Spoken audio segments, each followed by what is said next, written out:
unplugged. We are going to talk about two things, and these two things is kind of highlight of what is going on in Nigerian political space. Peter Obi has talked about running for one-term presidency, and this issue has really been a storm since its beginning, and he now come out to reaffirm his one-term presidency. Recently, he drove out a statement. That statement is absolutely eye-catching, and it's bring to the attention of ours that this has to be disclosed, and there are questions that has to be answered. Even though we don't believe in the Nigerian ruling class, we believe that there has to be a revolutionary government in this country. He talks about one of the greatest American presidents, according to his statement, Abraham Lincoln, served only 4 years term, yet his legacy endures as a model of principled leadership. Another iconic figure, John F. Kennedy, did not even complete a full term, yet his vision and ideals continue to inspire generations.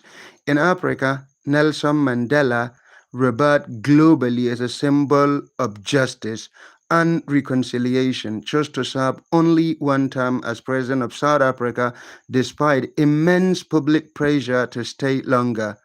Quote, his decision was a deliberate act of leadership, a statement that power must serve the people, not the self.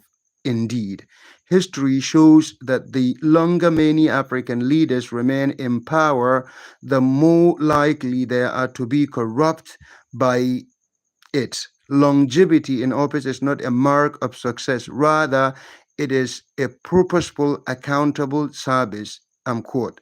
However, brief that define true statesmanship, it is within the context that I reiterate my vow. I will serve only one term of 4 years if elected president, and that vow is sacrosanct. I'm fully aware that the decay in our society has made trust one of the scarcest and most susceptibly viewed commodities. Many Nigerians understandably no longer take politicians at their word, but even in this climate of cynicism, there are still a few whose actions have matched their words, unquote, whose integrity is built on verifiable precedent. Recently, I became aware of two statements aimed at, albeit indirectly, at my vow to serve only a single 4 year term. One person remarked that even if I swore by shrine, I still wouldn't be believed.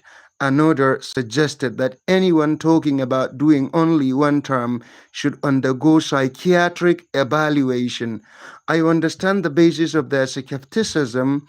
They are judging me by their own standards, where political promises are meant to be broken, but they forget, or perhaps choose to ignore, that Peter Obi is not cut from that cloth.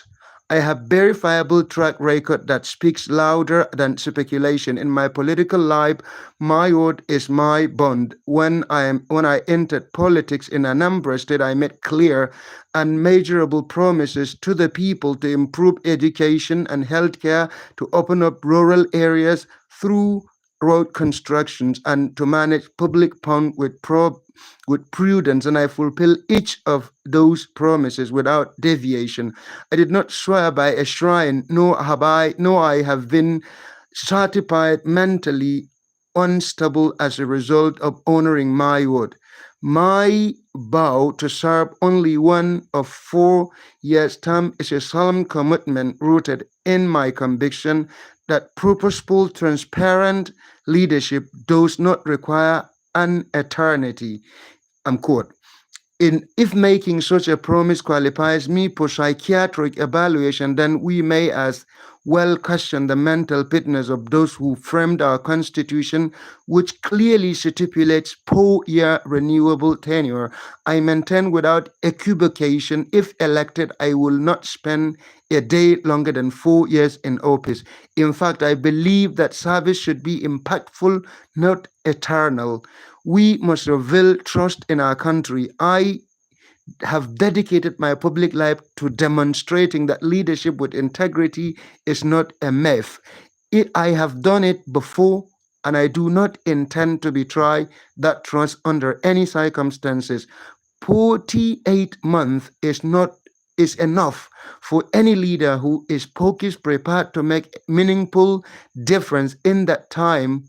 I intended not merely to make an impression, but to deliver on concrete promises to sanitize our governance system, tackle insecurity through effective and accountable use of nation resources, prioritize education, healthcare, poverty alleviation, catalyst small businesses as engines of growth, and combat corruption with unflinching resolve. Above all, I will dedicate myself to transforming Nigeria from consuming nation into a productive one, where agriculture, technology, manufacturing replace rent-seeking West as our national anchors. These are not utopian dreams. There are realistic, actionable goals that are achievable within 4 years' time. A new Nigeria is possible, PO. But the question rises here after listening to his own bow, which is very important to raise discussion. Ob- Peter Obi's one-term presidency, is it about his desperation to be Nigerian president, or a genuine change in the Nigerian political arena, changing the entire course of political leaders, the ruling elites, who are desperados, who think they are the only ones that have a birthright to govern this country? And why Peter Obi agreed to do one-term presidency? Is it in order to be marketable and saleable candidate and to be elected as president of this country? Or is, is this even a healthy for our democracy? Is it a healthy democracy that we supposed to be running? Or is it just because from one part of the country, that the other parts doesn't like the other part to govern? These are the questions that must be answered at the end of the day. But let's not be carried away by all this nitty gritty that is going on, because this spark a statement from many different places. He talked about one thing. Let's be honest.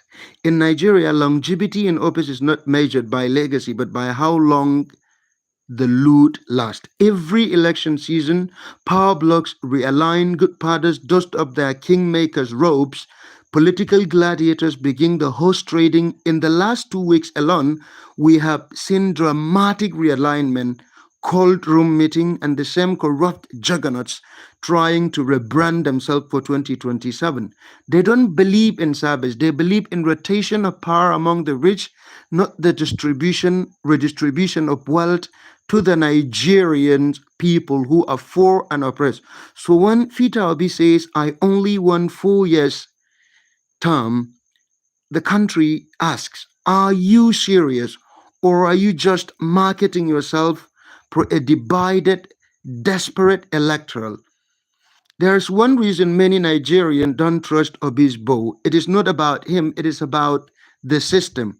We have seen new messiahs before, and we have been promised change, transformation, and even a next level. Each time, what we got is poverty, more death, and more betrayal, more promises, and more lies. So some now argue that Peter Obi's one-term vow is designed to make him saleable, especially in a political environment dominated by distrust and tribal fault lines. But here lies the danger. If we reduce presidential ambition to market appeal, not movement building, we will never break this cycle. We will keep electing individuals, not building collective power, which is very dangerous. And there are whispers loud, some are quiet. Peter, that Obi's promise is being scrutinized because of his ethnicity, not just his word. And I would agree that this is a distraction of North versus South, or not class versus class. There are whispers that some loud, some quiet, that Obi's promise is being scrutinized because of his ethnicity, not just his words. Is this a fair critique or a distraction? Let's be clear that the enemy of Nigeria is not the Igbo, Yoruba, or Hausa. It is the elite ruling class from all tribes who have jointly ruined this country, and they speak the same language. The language they are speaking is not an ecocentric language. If Peter Obi truly wants to break from the past, it won't be enough to make symbolic promises. He must align with the real forces of the radical change, not bankers, not retired generals, not technocrats who want to fix Nigeria like a spreadsheet, but organized poor people, workers, youth, and revolutionary.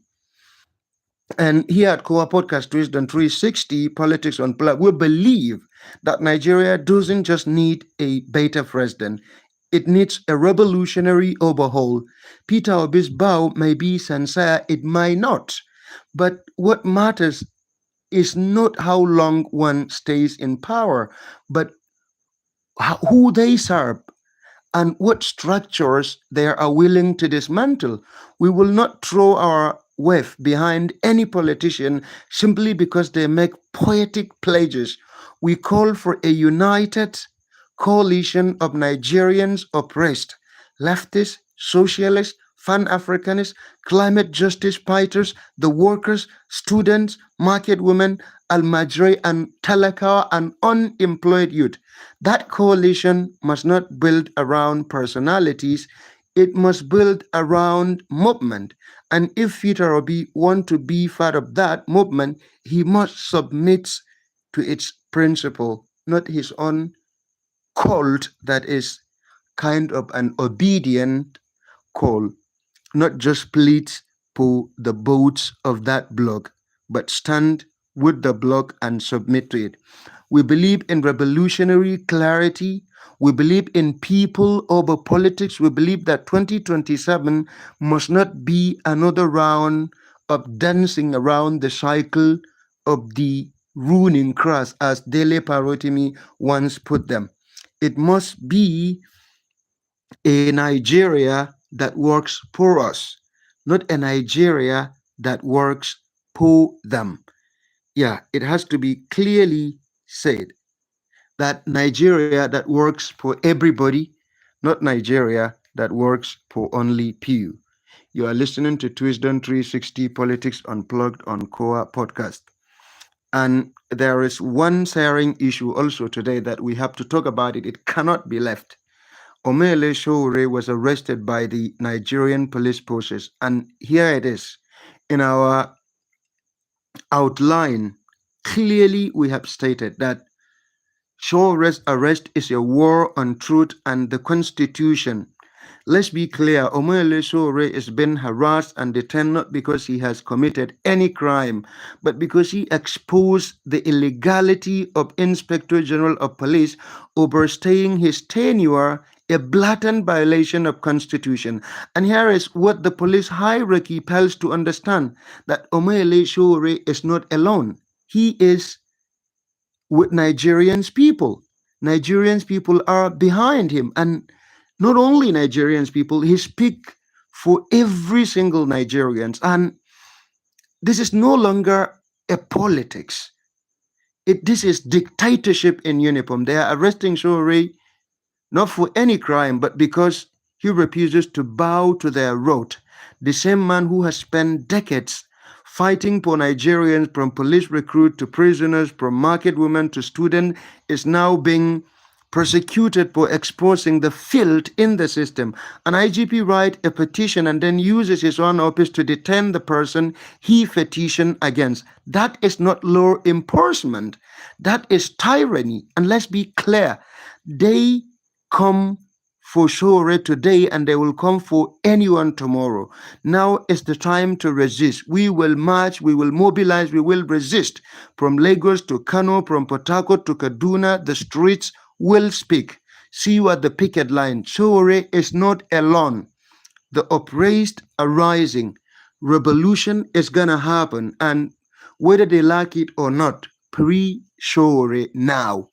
And we here in Coa Podcast, Twisdon360 Politics Unplugged, and the Coa Podcast by and large, we demand justice.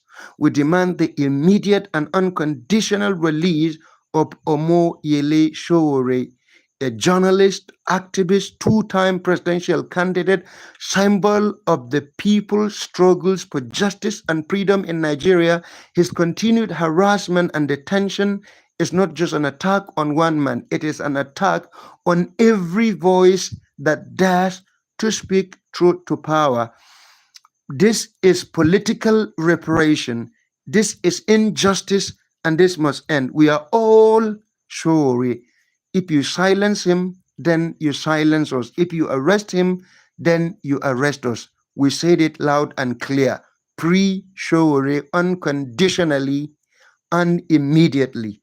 Thank you. This is Twisdon360 Politics Unplugged on our live YouTube session. Today we decided to do it on YouTube. Another time we will do it in another fora.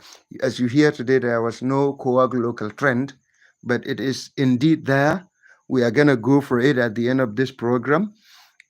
It will be fantastic to talk about the workers and the struggle in the street, not to just bypass it. So, nurses strike, health system on life support. Over 42,000 Nigerian nurses